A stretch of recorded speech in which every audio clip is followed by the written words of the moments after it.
So we're restoring another one. So this is one where the more you look at it, the worse it gets. But anyway, it's a 66 Sears Suburban 10. Missing the front tires, of course, but we're going to fix that. I'm going to put a Predator 212 engine in there, but that'll be later in this video or the next one. But before I get tearing it apart, I'm going to start back here, and we're going to go through all the interesting things that are attached to it. So we got this flat metal bracket, which might have been for a cab or something, I was thinking. And maybe, who knows.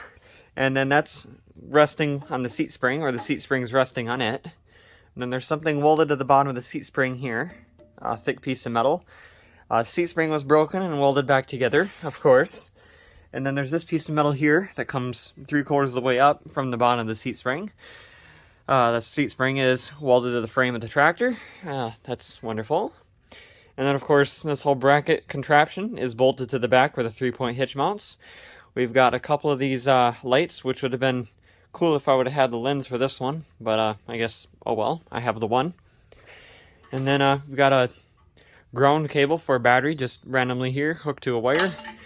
Belt for the starter generator. And we got this bracket here that must have went for possibly the hay band snowblower that this had on it at one time, because it does have a bracket for that.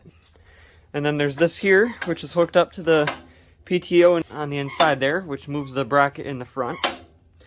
And we've got this piece of angled metal welded to the floorboard with this bracket going up here. And then we've got some washers right here for some reason, and then a spacer here. And then, of course, the floorboard is pushed towards the tractor. Then there's this bracket here with a piece of aluminum shoved in between. Different tie rod in the front, along with the front spindle. We've got these clearance marker lights in the front of the grille there. Not one, not two, but 3 hood supports, because the original one was broken off, and I guess they didn't want to take any chances. The front grille is unbroken, so that's nice. And then, of course, on this side, we've got that hay band snowblower bracket I was talking about. And we've got a clutch brake pedal rubber that's going to have to come off. Another bracket on this side. Another piece of angled metal on this side with a support. And then there's this. And then we're back to where we started. And then, of course, over here we've got a cigarette lighter adapter, which is just, wired sticking out of the dash. So that would have been really handy to use. And then we've got, crazy light switches and stuff added. So, yeah, interesting. So I'm going to get all that stuff taken off, and then I'm going to get you set up, and we'll actually start taking it apart. So I got most of those add-on parts taken off. As you can see, they're not on there anymore.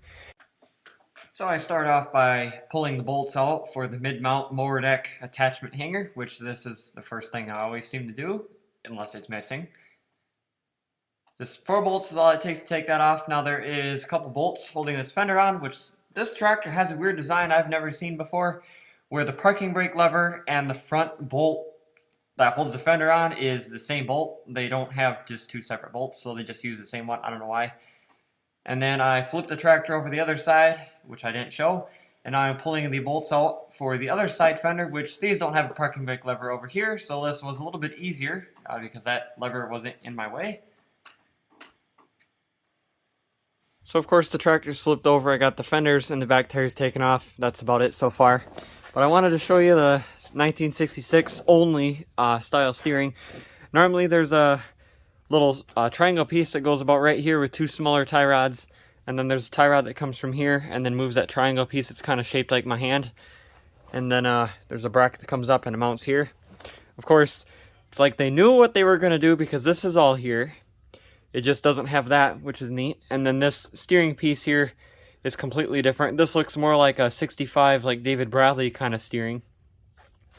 And then I was just realizing here that the high and low range lever is stuck. The lever moves, but it doesn't move in the transmission. So I'm going to do something probably pretty stupid here, but it might work. Is I'm going to just shove a pry bar right in there, and I'm going to pry that up and see if I get that unstuck.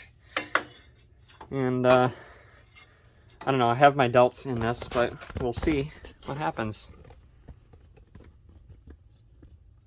It'd be really cool if this worked, because I really didn't want to take this transmission apart. It's a lot easier to do get this pried up now than if the transmission was out. So far, I can't get a good angle at it. There it goes. That was pretty simple.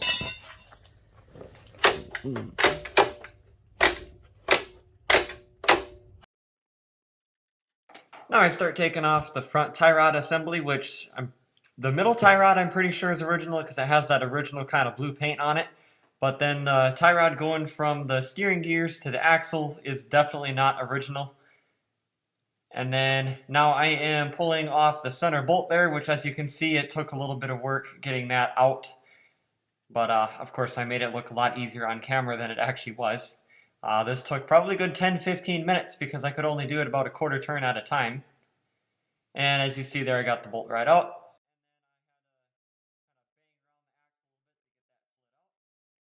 So I got all the steering and stuff taken apart, as you saw.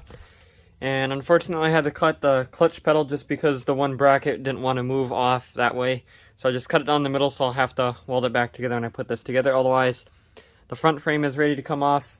Just this rod sticking up is the only thing holding it in. So I'll flip the tractor upright, pull that off, and then take the transmission out. And then I'm gonna cut the steering wheel off, you know, like I always do.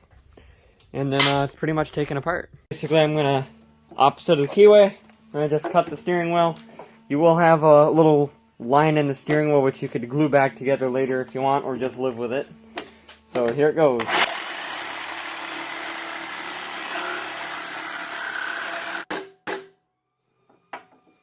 Alright, and it does wobble side to side now, so give it a bunch of wobbles. There's your steering wheel. So I got the tractor flipped back upright.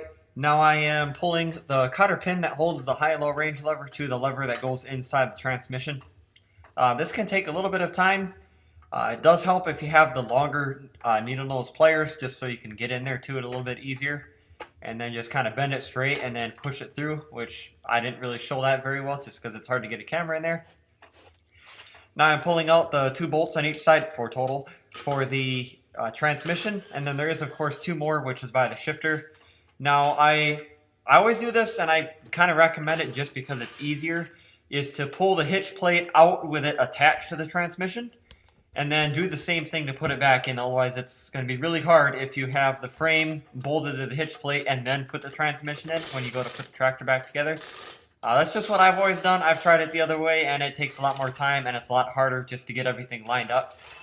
Just because the 4 bolts that hold the transmission in place to the hitch plate are threaded directly into that aluminum, and it doesn't take much to get those cross-threaded, and you end up stripping them out, and you're in for a bad time.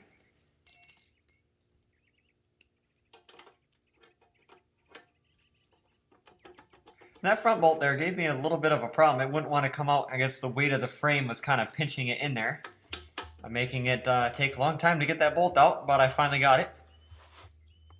Now the bolts in the front, you need a 5/8 socket on the top and 11/16 sometimes on the bottom. Sometimes you can just give her with the impact and they just come out. But this time I had to sneak a wrench underneath with my arm on each side and with the camera in the middle. That was fun. And then just got to kind of be careful to not have the frame come crashing down on top of your arm when you're under there. So that's just something to be aware of.